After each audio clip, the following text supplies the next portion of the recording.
मीठा सॉल्यूशन। तो आज दुनिया न्यूज़ के स्टूडियोज़ में हमारे साथ शाम 6 बजे के इस बुलेटिन में मौजूद हैं मुमताज़ एटमी साइंसदान मोहसिन पाकिस्तान डॉक्टर अब्दुल कदीर खान साहब। बहुत शुक्रिया डॉक्टर साहब। और आपकी जो पाकिस्तान के लिए खदमात हैं उन पर तो बहुत गुफ्तगू होती रहती है, लेकिन चूँकि डॉक्टर साहब अपनी पार्टी भी रजिस्टर करवा बैठे हैं, तहरीक तहफ़्फ़ुज़ पाकिस्तान इलेक्शन कमीशन में ये रजिस्टर्ड हो चुकी है नवंबर में, तो अब अमली सियासत में भी कदम रखने जा रहे हैं। तो इनसे पाकिस्तान के मौजूदा सियासी मंजरनामे, आने वाले इलेक्शंस और इनके मतवक्के इत्तेहाद के हवाले से भी आज हम गुफ्तगू करेंगे। बिलखुसूस डॉक्टर साहब बहुत शुक्रिया एक बार फिर से तशरीफ़ आवरी का। आपसे मेरा सबसे पहला सवाल, क्योंकि वक्त कम है, मैं चाहूँगा ज़्यादा से ज़्यादा आपके ख़यालात से हम मुस्तफ़ीद हो सकें। अगर आपको निगरान वज़ीर आज़म बनने की पेशकश की जाती है तो डॉक्टर अब्दुल कदीर खान क्या पसंद करेंगे पाकिस्तान का निगरान वज़ीर आज़म बनना? जी मैं बिल्कुल करूँगा, और मुझ में और मेरे साथियों में सलाहियत है कि हम इस मुल्क को इन तमाम मुश्किलात से जो बुरे हालात हैं उनसे निजात दिला सकते हैं, लेकिन 3 महीने में नहीं, उसके लिए आपको ज़्यादा वक्त देना पड़ेगा। मेरी अपनी दरख्वास्त है कम से कम अगर हमें 3 साल दिए जाएँ तो हम मुल्क को इन तमाम मुश्किलात से जिसमें आजकल फंसा हुआ है निजात दिला सकते हैं। तो क्या वो टेक्नोक्रेटिक गवर्नमेंट बनेगी जो 3 साल लेके चलेगी, जो आप चाह रहे हैं, जो आपकी ख्वाहिश है? टेक्नोक्रेट के माहिर होना चाहते हैं उस फील्ड में, हर फील्ड के।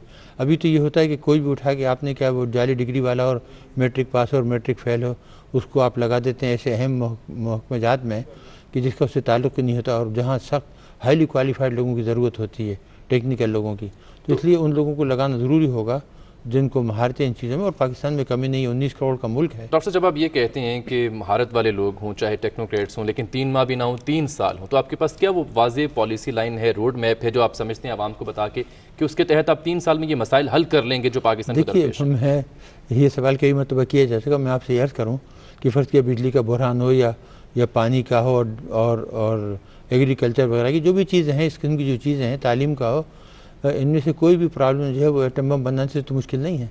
इस मुल्क में जहाँ आज तक 65 साल के बाद सुई भी नहीं बनी, अगर मेरे रुस्खाकार तो हैं अवाम के मसाइल। जब हम बात करते हैं गवर्नेंस की, स्पेशली अगर आप निगरान वज़ीर आज़म के लिए हामी आपने भर ली कि मैं राज़ी हूँ अगर मुझे बनाया जाए, तो वो गवर्नेंस में कौन से ऐसे प्रॉब्लम है जो आप समझते हैं कि दरपेश हैं जिसकी वजह से मुल्क तरक्की नहीं कर रहा? मुल्क तरक्की इसलिए नहीं कर रहा कि नाहल लोग नंबर 1 और नंबर 2 रिश्वत सतानी। अगर अच्छे कई एफिशिएंट लोग हों और तजुर्बेकार लोग हों, ईमानदार हों, तो ये आसानी से इन चीज़ों पर काबू पाया जा सकता है।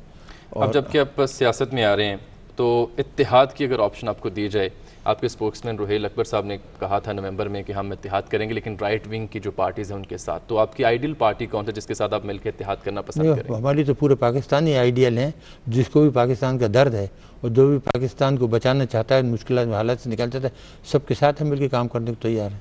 डॉक्टर ताहिरुल कादरी साहब भी मुल्क बचाने निकले थे, इमरान खान साहब भी निकले हैं। देखिए, वो तो जो ताहिरुल कादरी साहब का तो अजीब हिसाब किताब है, वो फॉरेनर हैं और ना ही उनको इलेक्शन में हिस्सा लेने का हक़ हासिल है और ना ही इसकी रैलियाँ निकालने का, और गवर्नमेंट की तो ये मर्ज़ी थी, बल्कि ये एक तरीके से शरारत थी कि लाहौर के अंदर उनको खूब नवाजा जाए, उनकी मदद की जाए कि नून लीग का वोट बैंक जो है तोड़ा जाए और इसमें धचका लगाया जाए। लेकिन उन्होंने यहाँ देख कर के इतने लोग मेरे साथ जमा हो रहे हैं, तो उन्होंने इस्लामाबाद का रुख किया कि मैं सेंट्रल गवर्नमेंट को हिला दूंगा। जब वो वहाँ पहुँच गए अपने तमाम, तो कहीं आप ये तो नहीं कहना चाह रहे कि डॉक्टर कादरी साहब या इमरान खान साहब इन दोनों का मकसद नून लीग का वोट बैंक से डिवाइड करना है? मेरा कहने का मकसद नहीं है, लेकिन नतीजा यही निकलेगा। अच्छा, ये तो मुल्की सियासत की हम बात करें, इस पर तो मैं आपसे गुफ्तगू जारी रखूँगा, लेकिन एक अहम सवाल अभी मेरे जहन में आया, ख़ासतौर पर पाक भारत ताल्लुकात की अगर हम बात करते हैं, हालिया कशीदगी भी चल रही है, लेकिन उसके साथ साथ हमने देखा कि MFM का स्टेटस भी हमने दिया। आप वज़ीर-ए-आज़म बनते हैं, निगरान और 3 साल के लिए हुकूमत करते हैं, तो क्या आप इस डिसीजन की तायीद करेंगे या इसके अगेंस्ट आएंगे? देखिए, दोबारा उसके ऊपर गौर करना पड़ेगा और हक़ाइक़ को सामने रख कर फैसला करना पड़ेगा। जो हमारे मफादात हैं उनको मद्देनज़र रखना पड़ेगा। ये तो नहीं है कि आप अंधेपन से हर चीज़ मान लें, लेकिन अब दुनिया का ज़माना, इस वक्त मौजूदा ज़माना ऐसा है कि आप लड़ाई झगड़े से मसाइल हल नहीं कर सकते। वो भी न्यूक्लियर पावर है, हम भी न्यूक्लियर पावर हैं, ना हम उनको तबाह कर सकते ना वो हमें। तो कोई ना कोई चीज़ जो है आपस में मफाहमत करके काम करना पड़ेगा और साथ रहना पड़ेगा हमें।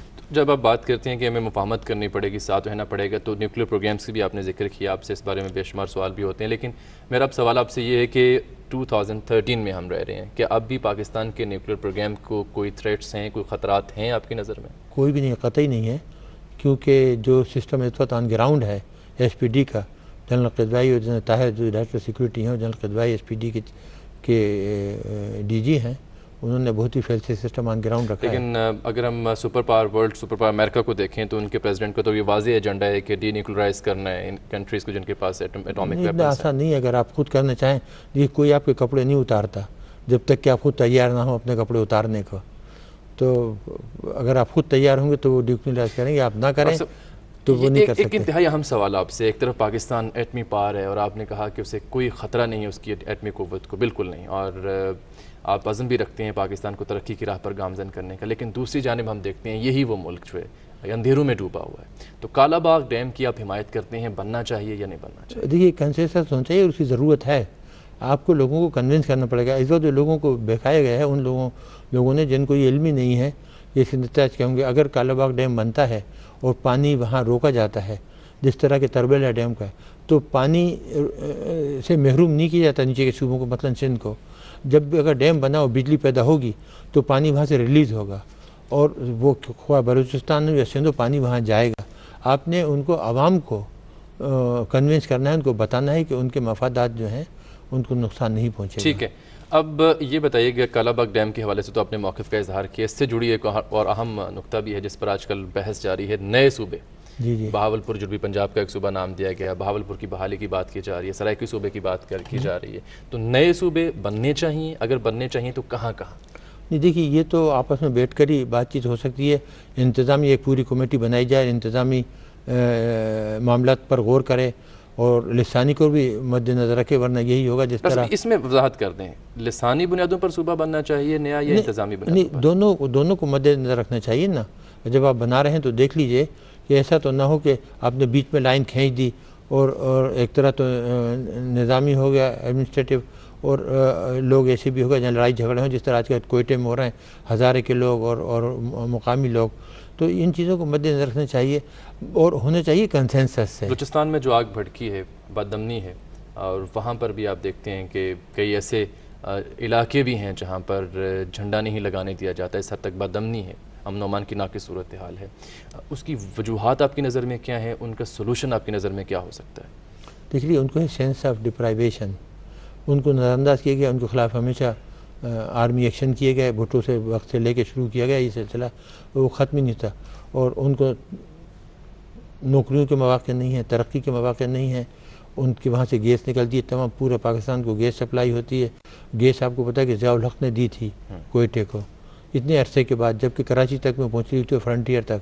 तो ये वो चीज़ें हैं जिसका उन्हें एहसास महरूमी है, और अगर उनको इस एहसास महरूमी से निकाला जाए तो यकीन साथ देंगे। बलूची को कोई ये कहे कि महबूब वतन नहीं है तो ये बिल्कुल गलत बयान होगा। अकबर बुगटी साहब ने कहा था कि अपना रुपया अपने पास रखो, हमारी चवन्नी हमें दे दो, तो आप समझते हैं चवन्नी भी नहीं हमने दी उन्हें अभी तक? नहीं दी ना, यही तो बात है। सही। डॉक्टर साहब मेरे साथ ही आप रहिएगा, कदा कलामी की माजरत चाहूँगा, बहुत से आम सवाल हैं। बिलखुसूस डॉक्टर साहब ने जो कहा कि 3 साल इन्हें दिए जाएँ अगर, तो ये पाकिस्तान का निज़ाम बेहतर कर सकते हैं, तो उन 3 सालों में किस तरह से निज़ाम बेहतर करेंगे उस पर तो रोशनी उन्होंने डाली। लेकिन सवाल अब ये है कि निज़ाम बेहतर करने के लिए कौन से ऐसे अफराद हैं, कौन सी ऐसी टीम है जो डॉक्टर साहब मंजर आम पर लेके आ सकते हैं, ये हम इनसे जानेंगे एक ब्रेक के बाद। दुनिया न्यूज़ के साथ खबर की दुनिया में एक बार फिर से खुशामदीद आपको कहते हैं। हमारे साथ आज स्टूडियोज़ में मौजूद हैं मुमताज़ एटमी साइंसदान डॉक्टर अब्दुल कदीर खान साहब, अब तो सियासतदान भी हैं, तहरीक तहफ़्फ़ुज़ पाकिस्तान के नाम से पार्टी रजिस्टर करवा चुके हैं। ब्रेक से पहले हम इनसे बात कर रहे थे बलूचिस्तान के मसाइल के हवाले से, और डॉक्टर साहब का ये कहना था कि बलूचिस्तान को डिप्राइव रखा गया है, यही वजह है कि आज वहाँ पर बदअमनी है। डॉक्टर साहब, डिप्रीवेशन के अलावा एक और एलिमेंट भी है जो गवर्नमेंट भी बात करती है, तज्ज़ियाकार भी बात करते हैं कि बैरूनी ताकतें जो हैं वो मुलव्विस हैं, और वज़ीर दाखिला ने एक बार ये भी कहा था कि हमारे पास सबूत भी हैं। तो जो फॉरेन एलिमेंट हैं ये किस हद तक इस बदअमनी को बढ़ा रहे हैं वहाँ पर? Do you believe in that? वज़ीर दाखिला साहब तो बहुत से बयान देते हैं, उन्हें भी ये भी पता है कि बेनज़ीर का कातिल कौन है, उन्हें दूसरे लोगों का भी पता है कि कातिल कौन है, और वो कभी उनको नेम नहीं करते। तो सॉरी, तो इस किस्म की जो बातें जो आम जाएगा उन्हें पता है तो पकड़ते क्यों नहीं? उन्हें ये भी पता है कि 10 दहशतगर्द जो हैं कराची में दाखिल हो गए, नंबर भी बता देते हैं और गाड़ी भी बता देते हैं, लेकिन उनको पकड़ते नहीं हैं। तो ये बात जो है गलत है। देखिए, जब आवाम परेशान हो, बेरोज़गारी के शिकार हों, एहसास महरूमी के शिकार हों, तो फिर वो आसानी से दूसरों के हाथों में खेल सकते हैं, और हमेशा ऐसे अनासर मौजूद होते हैं। ये ज़रूरी नहीं है कि गैर मुल्की हों, मुल्की अनासिर भी ऐसे होते हैं जो मुल्क में अफरा तफरी फैलाना चाहते हैं और वो फिर उनको एक्सप्लॉइट कर लेते हैं। तो ये वो चीज़ें, जैसे देखिए बलोच मुहिब वतन है, बड़ी बहादुर कौम है। जब हमने मिसाइल फायर की गौरी तो नहीं, यहाँ से की थी हमने झेलम के पास से, वो दलबंदीन पे गौरी जो मिसाइल की थी, तो उन्होंने अपना सीना खोल दिया कि जी आप यहाँ मार दें, ये यानी मुहब्बत वतनी का सबूत दिया था। अब उसके बाद जब हमने एटम बम के धमाके करने चाहे, उन्होंने अपनी पहाड़ियाँ हमें दे दी। उन्होंने ये नहीं कहा नहीं हमारे सूबे में नहीं कीजिएगा, कहीं और जाके कीजिएगा। तो वो मुहब्बत वतन है, हर वो काम करने के लिए तैयार है जो पाकिस्तान की फलाह और बहबूद के लिए हो और इसकी तरक्की के लिए, मजबूती के लिए हो। बलूचिस्तान की तरह हम बात करते हैं तो कराची की सूरत हाल भी आपके सामने है, कत्ल गारत है, कोई दिन ऐसा नहीं गुजरता जब वहाँ पर अफराद 15-20 जाम भाग ना हो। तो वहाँ पर एक ऑप्शन ये दी जाती है कि फ़ौज के हवाले शहर को कर दिया जाए, तो अगर किया जाता है तो क्या ये आइन और कानून के मुताबिक है आपकी नज़र में, और क्या यही एक सोल्यूशन बाकी रह गया है? अब यही सोल्यूशन रह गया, क्योंकि ये जो है पुलिस फोर्सेज और रेंजर्स वगैरह हैं वो कतई फेल हो गए। आपको पता है कि मिड-90s में भी इसी तरह की गड़बड़ हुई थी और फिर फौज नहीं, उस बल्कि मिड-90s से पहले जनरल आसिफ नवाज़ ने, वो कोर कमांडर थे और एक्शन लिया था, तो चंद हफ्तों में ही हालात ठीक हो गए थे। इस वक्त ये कि असला भरा हुआ है, अच्छा लूट मार जारी है। तो आप समझते हैं कि फिलफौर कराची शहर को फ़ौज के हवाले कर देना चाहिए? फ़ौज को से रिक्वेस्ट की जाए कि वो अमन बहाल कर दें, वो कर देंगे। फ़ौज इस काबिल है कि आसानी से अमन बहाल कर देगी। लेकिन इस पर जो आइनी और कानूनी माहिरीन है वो इस पर तहफ़्फ़ुज़ रखते हैं कि इदारे एग्जिस्ट करते हैं, मुख्तलिफ सियासतदान हैं, इदारे हैं मुख्तलिफ, उनका क्या फिर फंक्शन रह जाता है अगर फ़ौज के हवाले आपने कर दिया कराची को? अगर वो कामयाब होते और सही तरीके से काम कर रहे तो फिर ज़रूरत ही नहीं किसी को आने की है। अगर लोग ईमानदार हों तो फिर एंटी करप्शन डिपार्टमेंट की क्या ज़रूरत है? अगर लोग ईमानदार हों तो एंटी एडल्ट्रेशन डिपार्टमेंट की क्या ज़रूरत है? कि आपके पास ईमानदार लोगों की वो टीम मौजूद है जो इन सारे मसाइल पर काबू पा सकती है? अगर है तो वो टीम में कौन कौन से लोग शामिल है? 19 करोड़ में क्या आप ऐसे आदमी चंद नहीं ढूंढ सकते इस मुल्क के अंदर? तो क्या आपने ढूंढ रखे हैं पहले से? बिल्कुल ढूंढ रखे हैं। मैं उनको नाम नहीं बताना चाहता क्योंकि फिर आप उनको नज़रअंदाज करेंगे और उनके दुश्मन बन जाएंगे कि किसी भी जगह उनका जिक्र आए काम करने का। देखें ना, ये तो मुल्क की फलाह बहबूद का काम है, तरक्की का काम है, आवाम मायूस हैं, वो जानना चाहते हैं। चंद एक का नाम तो बताएं ना। नहीं देखिए बहुत सारे हैं, मैं बताऊं आपको, मेरी अपनी टीम के लातार लोग थे जो साइंटिस्ट और इंजीनियर थे, जो बहुत से काम जो मुल्क को दरपेश हैं, बिजली है, पानी है, डैम्स हैं, ये वो सब चीज़ें वो हल कर सकते हैं जो मेरे पुराने साथी। मेरा कहने का मकसद ये था कदा कलामी एक बार फिर से कि ये कोई एटॉमिक सीक्रेट थोड़ी है जिसको छुपाया जा रहा है। तो अगर आप चंद एक के नाम रिवील कर दें तो आवाम सुन के खुश होंगे। मैं नाम नहीं लेना चाहता क्योंकि फिर वो बेड बुक में आ जाएंगे कि जी डॉक्टर साहब के हमदर्द हैं और डॉक्टर साहब कहते हैं उनका नाम ले रहे हैं, तो मैं उनको अभी नहीं उनका नाम लेना चाहता। जब वो होगा मैं फौरी, मुझे 2 हफ्ते दे दीजिए, 3 हफ्ते दे दीजिए, मैं पूरी टीम खड़ी कर दूंगा 25-30 आदमियों की जो कि ये मसाइल हल कर सकते हैं। तो आपकी टीम बेसिकली आप ये कहना चाह रहे हैं कि किसी भी वक्त अपनी जिम्मेदारियां लेने के लिए तैयार है? बिल्कुल तैयार, तैयारी हो चुकी पहले से? बिल्कुल तैयार। अच्छा, अब जो सवाल मैंने बीच में छोड़ा था वो था अलायंस का। जी जी, आप ये फरमाते हैं कि ज़ाती तौर पर आप भी इलेक्शन कंटेस्ट नहीं करेंगे, यही कहना है अल्लामा ताहिरुल कादरी का। तो रिफॉर्म्स के नाम पर आप दोनों हजरात इलेक्शन नहीं लड़ रहे, तो आप दोनों का तो एजेंडा सेम हुआ यहाँ पर? नहीं, हमारा एजेंडा सेम नहीं है। वो गैर मुल्की है, मैं मुल्की हूँ। मैं कभी छोड़ के नहीं गया, मैंने कभी इस मुल्क का पासपोर्ट नहीं बदला। मैं पाकिस्तानी था, आज भी पाकिस्तानी हूँ और पाकिस्तान के लिए जान लूँगा। मैं कभी यहाँ से बाहर कदम नहीं निकालूंगा। मैंने मुल्क को अपने साथियों के साथ मिलकर सलामती दी, नाकाबिल तस्कीर दिफा मुहैया किया और मैं बाहर नहीं भागा। इसीलिए हम दोनों में ज़मीन आसमान का फ़र्क है। उन्होंने दूसरे का हलफ उठा लिया है, दूसरे मुल्क का वफादारी का, दूसरे के पासपोर्ट लिए फिर रहे हैं। मैंने ऐसी कोई हरकत नहीं है। ज़मीन आसमान का फ़र्क है। 5 साल अब पूरे होने वाले इस जमहूरी हुकूमत के और हुकूमत इस पर बड़ा कारनामा ऐसे करार देती है, लेकिन आवाम मायूस हैं, बेरोज़गारी है, बेपनाह मसाइल, और आवाम के यहाँ से ये आवाज़ भी सुनने को हमें मिलती है कि मुशर्रफ का दौर जो था वो बेहतर था, इतनी कसम पुष्टि नहीं थी। तो क्या आप भी इस अवामी राय जो कि किसी हद तक है उससे राज़ी हैं, आप इत्तेफाक करते हैं? नहीं देखिए, वो दौर तो अच्छा नहीं था, लेकिन जो लोग आए उन्होंने उसको और बिगाड़ दिया। दौर तो ख़राब था लेकिन उसको और सत्यानाश कर दिया, मुल्क और तबाही के दहाने पर पहुंचा दिया। तो ये फ़र्क है, ये नहीं कह सकते आप कि वो अच्छा था और अब ख़राब हुआ है। ख़राब वो भी था, उस खराबी में इजाफा कर दिया है। हुकूमत संभालते ही सबसे पहले आपके 3 काम कौन से होंगे जो फिलफौर आप कहेंगे कि ये पहले 3 काम करें? अमन व अमान, लोड शेडिंग और बेरोज़गारी के खात्मे। लोड शेडिंग की आपने बड़ी अहम बात की। मुल्क की जो एनर्जी क्राइसिस है उनसे कैसे निपटा जा सकता है? कुछ साइंसदान ये कहते हैं बहुत से हमारे पास कोल के ज़खायर हैं, एटॉमिक एनर्जी क्रिएट की जा सकती है, कोल एनर्जी क्रिएट की जा सकती है। Is it possible? देखिए, झूठ बोलने के लिए तो बहुत मौजूद हैं। किसी से ये भी कहा जिन्होंने कोई वादा किया वो डिलीवर किया। मैं इसलिए कहता हूँ कि हमने जो वादा किया वो डिलीवर किया। हमने भूल से कोई झूठा फायदा नहीं किया। फॉरेन पॉलिसी उस पर बात करना चाहूँगा, पर्टिकुलरली जो ड्रोन अटैक्स पाकिस्तान पे हो रहे हैं, इस पर आप क्या कहते हैं? हुकूमत करा रही है। अगर आज हुकूमत कहती कि ना करो तो नहीं कर सकते। ईरान पे क्यों नहीं करते? क्या हमारी फॉरेन पॉलिसी एक आज़ाद फॉरेन पॉलिसी किसी सॉवरेन फॉरेन पॉलिसी तो नहीं है। फॉरेन पॉलिसी कौन वो कर रहा है, रन कर रहा है? डॉक्टर अब्दुल कदीर खान साहब की हुकूमत के अमेरिका के साथ ताल्लुकात कैसे होंगे और कैसे होने चाहिए?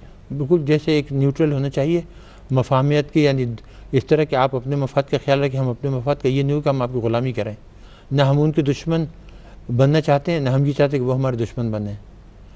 दोस्ती के लेवल, बराबर के लेवल के ऊपर आप ताल्लुकात रखें, तिजारत रखें, तालीम के ताल्लुकात रखें, आना जाना ये वो सब, लेकिन आप कॉलोनी ना बन कर रहे हैं।